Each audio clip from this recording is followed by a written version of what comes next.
Okay, so my name's Hunter Bond. This is my mom Heidi, my dad Eric, Jamie and Nick Jensen and their daughter Mariah, and my dog Penny. And I am doing my narrative speech on my DUI today, and so I'll just hand this over to my mom. Hold on to the dog. And all right.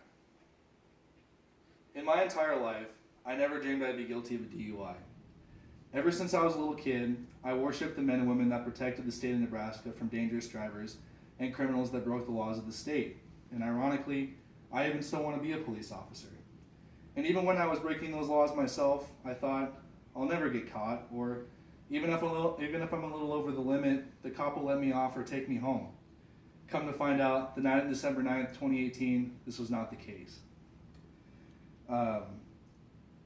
I found out that in the months following my arrest and conviction of the DUI, that these things are not taken lightly in the state of Nebraska.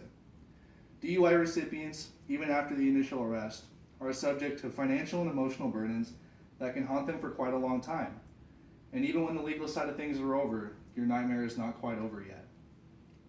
On that fateful night of December 9th, 2018, me and 7 of my roommates had decided in the weeks prior that we would be going on a party bus.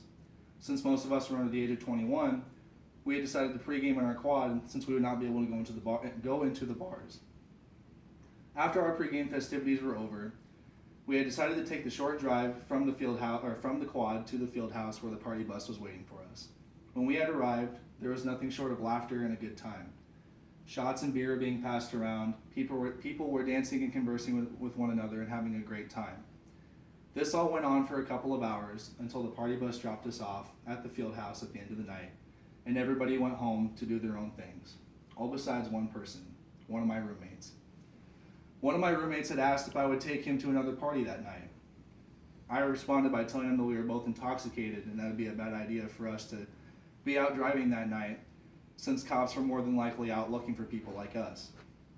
He had responded that by the time we had gotten in the car and started driving, he would have the address at the house, and I could drop him off and go home, and he would walk home at the end of the night. Me being intoxicated, I accepted this dumb request. After we had been driving for a little bit, we still could not find the address or the house, so I told him that we were going to go home and that it was still a bad idea for us to be out that night. Just as I had said that, I had taken a left turn onto the main road, and I had clipped a curb, where a Saline County sheriff had saw me and pulled me over and asked me a whole bunch of questions about drinking and driving. After I had failed both a field sobriety test and a breathalyzer test, I was taken to jail for a DUI, and I was taken to the hospital where I was given a blood draw. 8 hours later, I was released after a $350 bail fee was paid by myself. After that, returning home, I decided to tell my parents about the fateful night that happened just a couple of hours ago.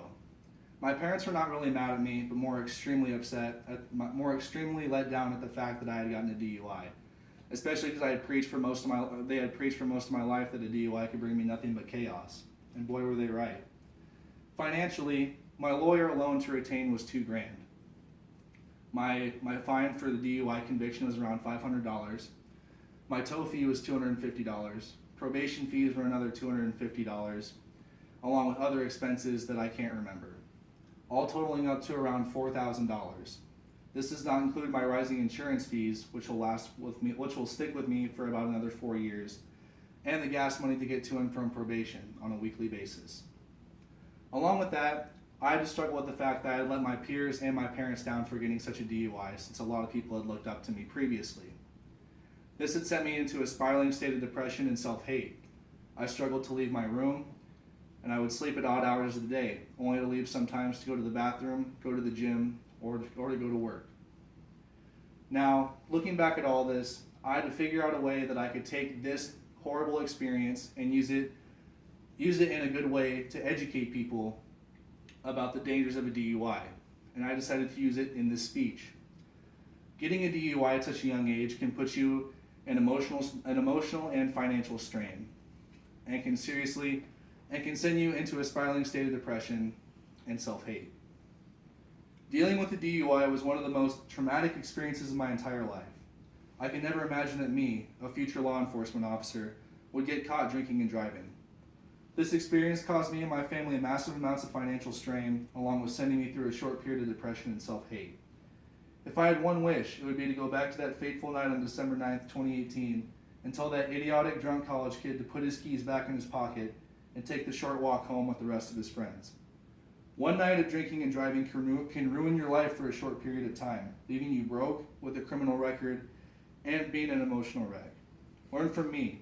The next time you decide to have more than a few drinks, put the keys away. Call an Uber. Phone a friend. Stay the night at a friend's. Or take the short walk home, just like I should have done on December 9th, 2018. Thank you.